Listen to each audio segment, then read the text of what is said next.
Welcome to a world where ingredients matter. Whether you're just starting your vegan journey or you're a seasoned plant-based pro, understanding how to identify non-vegan ingredients is key. So, let's dive in and unravel the mysteries behind product labels.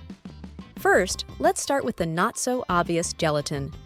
Gelatin is a protein obtained by boiling skin, tendons, ligaments, and bones in water.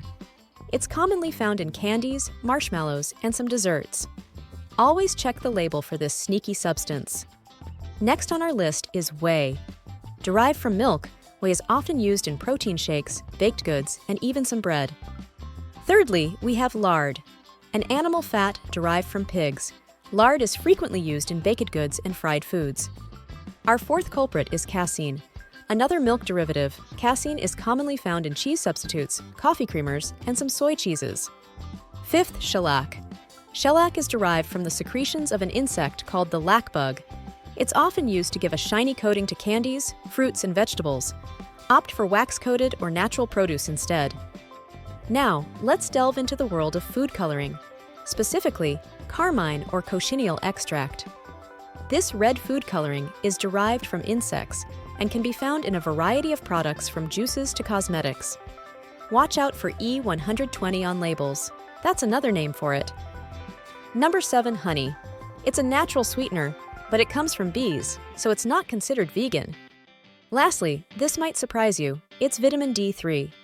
While there's a plant-derived version of this vitamin, most fortified foods use D3 sourced from lanolin, a substance secreted by sheep's wool.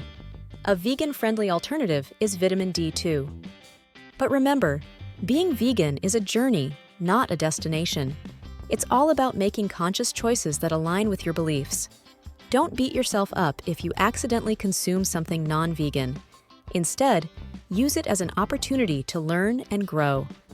So, next time you go shopping, approach those aisles with confidence. You're now equipped with the knowledge to identify common non-vegan ingredients. Remember, it's not just about the big words on the front of the package. The real story is in the small print on the back. The world of veganism can seem overwhelming at first, but with a little bit of knowledge and a lot of label reading, you'll soon become a pro at spotting those non-vegan ingredients. Thank you for joining us on this journey to better understand what's really in our food. Every time you choose a vegan product, you're making a positive impact on your health, the animals, and the planet. Keep up the good work and happy label reading.